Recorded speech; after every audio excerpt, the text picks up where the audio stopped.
مولا کا اور ائمہ معصومین کا حالت احتضار میں آنا، یہ تھوڑا سا ایک علمی مسئلہ بھی ہے. اسی اعتبار سے ملک الموت کی بھی بات ہوئی تھی کہ جس طریقے سے جب ائمہ معصومین کے متعلق یہ بات ہوتی کہ بیک وقت ہو سکتا ہے کہ ایک وقت کے اندر کتنی ہی جگہوں کے اوپر مومنین کی شہادتیں اور ہلاکتیں ہوتی ہیں، تو مولا اور ائمہ معصومین اگر ہر ان جگہوں کے اوپر خود تشریف لے کر جاتے ہیں تو کیا یہ عقلاً ممکن ہے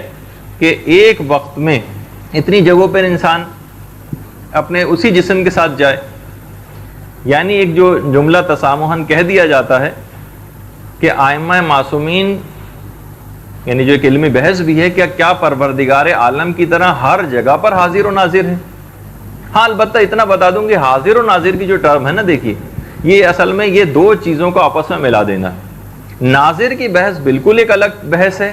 اور حاضر ہونا ہر جگہ کے اوپر یہ بالکل ایک الگ بحث ہے. حاضر الگ چیز ہے، ناظر الگ چیز ہے. ناظر پہ تو ہم گفتگو نہیں کر رہے، لیکن حاضر کے اوپر گفتگو ہم تھوڑا سا ایک علمی ایک نقطہ آپ کے سامنے بیان کرنا ہے، اور یہ یقیناً آپ کا ایک کانسیپٹ کلیئر بھی کرے گا. بعض اوقات دماغوں میں سوال ابھرتے ہیں. دیکھیے، حاضر ہونے کے معنی یہ ہیں کہ آنے واحد میں، ایک وقت میں اپنے ائمہ معصومین کے اپنے جسم اصلی کے ساتھ کئی مقامات کے اوپر حاضر ہو سکتے ہیں. مثلا پیغمبر اسلام کی چلے مثال لے لیں ابھی، کہ پیغمبر اسلام ایک ہی وقت میں مکے میں بھی ہوں، اسی وقت میں مدینے میں بھی ہوں، اسی وقت میں مثلا کراچی میں بھی ہوں جب ہم ان کو یاد کر رہے ہیں، اسی وقت میں وہ عرش پہ بھی ہوں، اسی ایک جسم اصلی کے ساتھ. اسی ایک جسم اصلی کے ساتھ کیا پیغمبر اسلام یا ائمہ معصومین علیہم السلام کیا اللہم صلی علی محمد. تو یہ بات یاد رکھ لیجئے کہ علماء کا کہنا یہ ہے، جو کیونکہ ایک بحث ہے تو اس وجہ سے میں نے سوچا کہ آپ کی خدمت میں 5-7 منٹ میں اس کو پیش کر دیا جائے، کہ جسم اصلی کے ساتھ تو یہ ایک وقت میں مختلف جگہوں کے اوپر حاضر نہیں ہو سکتے، یہ محال عقلی. ایک وقت میں مختلف جگہوں پر ایک ہی جسم کے ساتھ حاضر ہونا یہ محال عقلی. البتہ اپنے جسم مثالی کے ساتھ یہ مختلف جگہوں پر حاضر ہو سکتے ہیں. دیکھیے، ایک ہے کہ ائمہ کا ایک وقت میں مثلا 12,000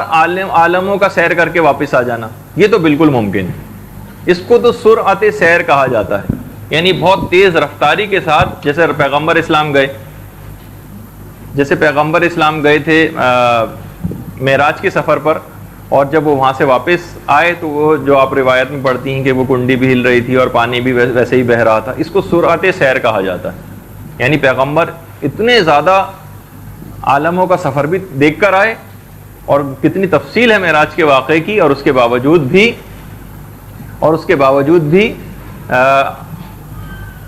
کنڈی ہل رہی تھی اور پانی ویسے ہی بہہ رہا تھا اتنے کم وقت کے اندر. اچھا، اسی طریقے سے جو پیغمبر کی وہ حدیث ہے کہ جو پیغمبر اسلام نے جو ارشاد فرمایا ہے کہ خدا نے زمین میں کچھ فرشتے مقرر کیے ہیں جو زمین پر سیر کرتے پھرتے ہیں، اور جو لوگ مجھ پر سلام کرتے ہیں وہ سلام مجھ تک پہنچاتے ہیں. یا وہ وسائل الشیعہ کی وہ روایت جس سے یہ بات اور زیادہ کلیئر ہو جاتی ہے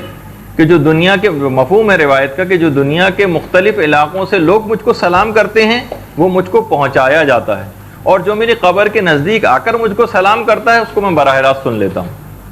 تو اس سے بھی یہ بات پتہ چلی کہ پیغمبر اسلام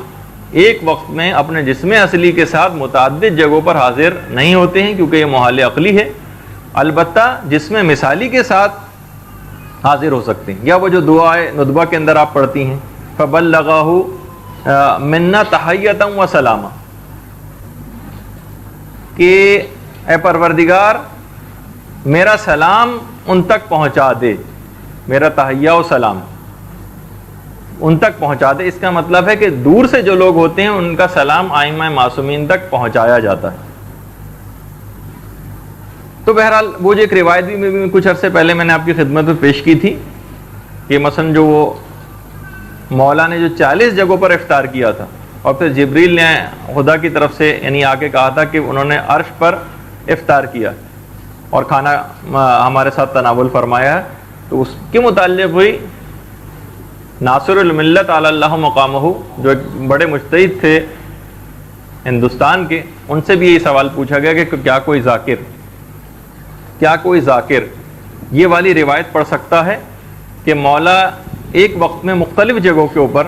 اس انداز سے گئے ہوں اپنے اس جسم کے ساتھ؟ تو وہاں سے یہی جواب آیا تھا کہ یہ تو محال عقلی ہے۔ اول تو انہوں نے کہا کہ کسی معتبر کتاب کے اندر میری نگاہ سے روایت نہیں گزری، صرف محدث نعمت اللہ جزائری نے اپنی کتاب انوار نعمانیہ میں اس کو اجمالاً اس کا تذکرہ کیا ہے۔ تو محال عقلی ہے جسم اصلی کے ساتھ ہونا، البتہ مولا اپنے جسم مثالی کے ساتھ مختلف جگہوں پہ آنے واحد میں حاضر ہو سکتے ہیں اور اس کے اندر کوئی منافات نہیں۔ تو بہرحال یہ بھی اس روایت کا تھوڑا سا ایک تجزیہ و تحلیل ہو گیا جو ہم نے اس سے پہلے جو ہے پیش کی تھی۔ اب یہ جو بحث ہے حالت احتضار میں مولا کی آمد کی، اس سلسلے میں علماء کے کچھ نظریات ہیں۔ دیکھیے کیونکہ ذرا معاملہ اہم ہے، یہ بات بالکل کلیئر ہو جانی چاہیے، اور ہمارے تو عقائد کے اندر سے یہ چیز گویا شامل ہے، اور ہم اس بات کا انتظار کریں گے کہ ہمیں ائمہ کی زیارت نصیب ہو، اس وجہ سے یہ معاملہ ذرا کلیئر ہو جانا چاہیے۔ تو اس میں کچھ نظریات ہیں۔ پہلا نظریہ یہ ہے کہ دیکھیے یہ محال عقلی ہے کہ جسم اصلی کے ساتھ، بالکل اوریجنل جسم، یہ جو آپ کا اپنا جیسا جسم ہے، آنے واحد میں ایک وقت میں اسی جسم کے ساتھ مختلف جگہوں کے اوپر حاضر ہونا۔ اور البتہ اس کی علماء نے کہا ہے کہ پہلا گروہ علماء ہے کہ جو اس میں کہتا ہے کہ اس چیز کی تعویل کی جائے گی۔ اس گروہ کے اندر مثلا شیخ مفید شامل ہیں، اور ان کے شاگرد رشید سید مرتضی علم الہدیٰ بھی شامل ہیں۔ وہ یہ فرماتے ہیں کہ یہ جو مرنے والا جو ان کو دیکھتا ہے، اس سے مراد نتیجہ محبت و عداوت ہے، یعنی جو مرنے والا ہے وہ ان سے اگر محبت کرے گا تو ان کا اس محبت کا نتیجہ دیکھے گا، یہ مراد ہے ان کو دیکھنے سے مراد۔ اور جو ان کو نہ ماننے والا ہے یا ان کا مخالف ہے، وہ اپنے بغض و عداوت کا نتیجہ دیکھے گا، نہ کہ ظاہری آنکھوں سے ان کے اجسام مبارکہ کا مشاہدہ کرنا۔ اور وہ اس بات کی دلیل میں قرآن کی وہ آیت بھی پیش کرتے ہیں کہ وَمَن يَعْمَلْ مِثْقَالَ ذَرَّةٍ خَيْرًا يَرَهُ وَمَن يَعْمَلْ مِثْقَالَ ذَرَّةٍ شَرًّا يَرَهُ۔ وہ کہتے ہیں یہاں بھی خیر و شر کو دیکھے جانے سے مراد کہ قیامت کے دن جس شخص نے ذرہ برابر بھی نیکی کی ہے وہ اس کو دیکھے گا، اور ذرہ برابر بھی اس نے شر کیا ہے تو اس کو دیکھے گا۔ تو فرماتے ہیں کہ دیکھے جانے سے مراد اس چیز کا چشم حقیقت سے نظارہ کرنا مراد ہے۔ تو یہاں خیر و شر سے مراد اس عمل، اپنے اعمال کا نتیجہ دیکھنا مراد ہے۔ تو اسی اعتبار سے جو پہلا گروپ ہوا علماء کا، جس میں شیخ مفید و سید مرتضی شامل ہیں، وہ فرماتے ہیں کہ اس سے مراد یہ۔ دوسرا گروہ علماء یہ کہتا ہے کہ ان کو دیکھے جانے سے مراد یہ ہے کہ یہ ان کے اجساد مثالیہ، یعنی ان کے جو جسم مثالی ہیں، ان کو وہ اپنی آنکھوں سے دیکھے گا۔ جس اعتبار سے یہ جو کہی جاتی ہے بات، یہ جو ہم جب عالم برزخ کی تفصیلات کے اندر پہنچیں گے تو اس میں عالم برزخ میں جو عذاب بھگتنا ہوں گے یا مثلا جو نعمتوں سے استفادہ ہوگا، تو یہ کس جسم کے ساتھ ہوگا، اس وقت یہ بات تفصیل کے ساتھ آئے گی کہ وہ جسم مثالی ہوگا، وہ اوریجنل جسم نہیں ہوگا ہمارا، وہ تو قیامت کے دن اٹھایا جائے گا۔ تو یہ جو روحیں جو منعم اور معذب رہتی ہیں، ان کے اوپر عذاب جو ہوتا ہے یا جو نعمت خداوندی یہ پاتی ہیں، یہ جسم مثالی کے اندر ہوتی ہیں۔ اس نظریے کو کہ ائمہ معصومین جسم مثالی کے ذریعے یا مولا کائنات جسم مثالی کے ذریعے آنے واحد میں مختلف مرنے والوں کے پاس پہنچتے ہیں، یہ اس نظریے کو علامہ مجلسی نے اختیار کیا ہے، اور آیت اللہ عبداللہ شبر نے مصابیح الانوار کتاب کے اندر اس بات کو اختیار کیا ہے کہ یہ اپنے جسم اصلی کے ساتھ نہیں ہوتے بلکہ جسم مثالی کے ساتھ ہوتے ہیں۔ تیسرا نظریہ اس سلسلے میں یہ ہے کہ دیکھیے بہرحال یہ قدرت کاملہ سے یہ بات کوئی بعید نہیں ہے کہ یہ تمام بزرگوار ہستیاں کسی ایک خاص مرکز کے اوپر موجود ہوں، اور مرنے والے کی بینائی اتنی زیادہ تیز پروردگار کر دے کہ وہ ان کا مشاہدہ کرے، ان کی زیارت کرے، یہ بھی ممکن کہہ کر اس قول کو نقل کیا۔ اور تفسیر صافی کے اندر امام حسن عسکری علیہ الصلوۃ والسلام سے بھی یہ روایت ہے۔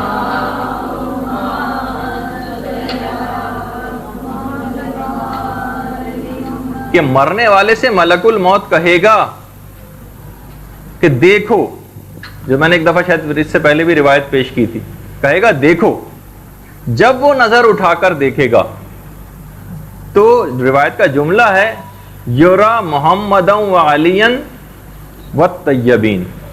وہ پیغمبر اسلام، مولائے کائنات اور ائمہ معصومین علیہ السلام کو دیکھ لے گا۔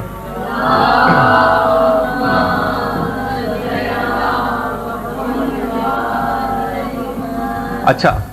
روایت میں آگے چل کے یہ جملہ ملتا ہے جو کہ اعلیٰ علیین پر تشریف فرما ہوں گے۔ یہ تیسرا نظریہ بنا۔ تیسرا نظریہ یہ بنا یعنی کہ اسی وقت وہ ان کو دیکھ لے گا، یعنی اس کی بینائی اتنی زیادہ قوی کر دی جائے گی کہ ہو سکتا ہے کہ یہ تمام بزرگوار ہستیاں کسی ایک خاص مرکز پر تشریف فرما ہوں اور ہر مرنے والا ان کو دیکھ لے۔ آج کل آپ کو پتا ہے نا کہ سائنس نے بھی بہرحال اتنی ترقی کر لی ہے کہ جو مانیٹر ہیں، جو کمپیوٹر کے سامنے اسکرین ہوتی ہے، اب تو پورے مانیٹر ہی ختم ہو گئے، صرف ایک ریز نکلتی ہیں اور ایک پوری بیم بنا کے سامنے کی اسکرین سامنے آ جاتی ہے، آپ اس کے اندر انگلی بھی لے جا سکتی ہیں، ہاتھ بھی لے جا سکتی ہیں، کچھ ہوتا ہی نہیں اور پوری اسکرین سامنے ہوتی ہے۔ تو بہرحال یہ تین نظریات ہوئے۔ چوتھا نظریہ یہ ہے کہ جو محدث نعمت اللہ جزائری نے اختیار کیا، وہ فرماتے ہیں کہ پروردگار عالم نے ان ائمہ معصومین کی تماثیل خلق فرمائی، ان جیسے جسم رکھنے والی کچھ ہستیاں، یعنی جو ان کا جسم رکھتی تماثیل، اور فرمایا کہ جس طریقے سے اہل آسمان کے لیے مولائے کائنات کی تمثیل کو خلق فرمایا گیا۔ وہ جو شب معراج کے اندر بھی ملتا ہے نا کہ پیغمبر اسلام نے جب دیکھا کہ مولائے کائنات وہاں پر تشریف فرما ہیں اور بلکہ نماز پڑھ رہے ہیں، تو کہا کہ ان کو تو میں زمین پر چھوڑ کر آیا تھا، یہ آخر کس طریقے سے یہاں پر پہلے پہنچ گئے؟ تو جواب وہاں سے یہی آیا بارگاہ عزتی سے کہ ملائکہ کو علی سے شدید ترین جو محبت ہے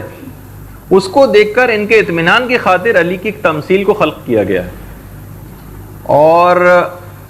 جو خود شیخ کلینی نے امام جعفر صادق علیہ السلام سے جو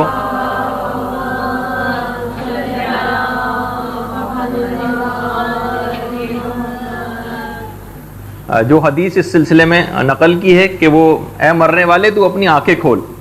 جو اس کی تشریح کی گئی، جو نہیں آپ نے جس سے پہلے سنا تھا کہ اپنی آنکھیں کھولو، جب وہ تو آنکھیں کھولنے سے بھی اس میں مراد یہ ہے کہ جب وہ اس کو دیکھے گا تو یہی ہے کہ یہ تماثیل ان کی مشاہدہ کرے گا۔ تمثیل تو آپ سمجھ رہی ہیں نا، جیسے سمجھیں کہ ایک فوٹو اسٹیٹ کاپی، ان معنوں میں۔ تو اگر مرنے والا کامل الایمان ہے، یہ علماء کا نظریہ ہے، اگر مرنے والا کامل الایمان ہے اور اس دنیا سے گیا ہے تو بہت زیادہ امکان اس بات کا ہے کہ یہ ہستیاں بنفس نفیس بھی اس کے پاس آئیں گی۔ اور اگر مرنے والا کامل الایمان نہیں ہے تو پھر ان تماثیل کو ان کے سامنے پیش کیا جائے گا جو ان کے بالکل مشابہ، جس طریقے سے شب معراج مولا کی کا جو تماثیل کو دیکھا گیا تھا۔ اچھا، آخری نظریہ محتاط علماء کرام کا ہے۔ اب ان بہت سارے آپ نے نظریات سنے نا، ان کے اندر بہرحال علامہ مجلسی بھی شامل، فرماتے ہیں کہ احوط و اولا یہ ہے کہ ایسے متشابہات کے اوپر اجمالاً ایمان ضرور رکھا جائے، لیکن اس کی خصوصیات و تفاصیل میں بحث نہ کی جائے، اور اس بات کے علم کو ائمہ معصومین کی طرف لوٹایا جائے کہ ہمیں نہیں پتا کہ ہمیں وہ کس طرح سے دکھائی دیں گے، جس میں مثال یہ ہوگا کہ تماثیل ہم دیکھیں گے کہ براہ راست وہ آئیں گے کہ نہیں آئیں گے، اس بحث کے اندر آپ پڑھیں ہی نہیں۔ اور اس علم کو بہرحال کسی بھی صورت میں ان کی زیارت ضرور ہوگی، چاہے کوئی بھی بات ہو، کیونکہ مختلف روایات میں الگ الگ بات کہی گئی۔ تو سب سے اچھا اور محتاط نظریہ یہی ہے کہ اس کا اجمالاً اعتقاد ضرور رکھا جائے کہ ائمہ معصومین کو ہم دیکھیں گے، لیکن اس کی کیفیات اور تفاصیل کیا ہیں، کہ جس میں مثالی ہوگا کہ جس میں اصلی ہوگا، کہ ان کی تمثیل ہوگی کہ کیا ہوگا، یہ ہم کو پتہ نہیں، اس کو ہمیں غور و فکر کرنے کی بھی کوئی ضرورت نہیں۔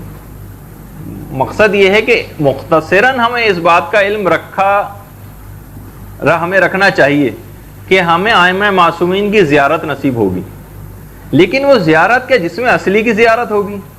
یا جسم مثالی کی زیارت ہوگی، یا ان کی کسی تمثیل کی زیارت ہوگی؟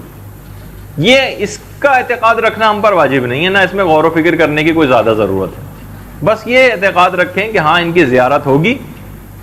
کس طرح سے ہوگی، کیا ہوگی، اس کی تفصیل میں ہم کو جاننے کی ضرورت نہیں. یہ محتاط نظریہ ہے اور اسی کو احوط و اولا کہہ کے علامہ مجلسی نے ذکر کیا ہے. برحمتك يا أرحم الراحمين وصلى الله على محمد وآله الطاهرين.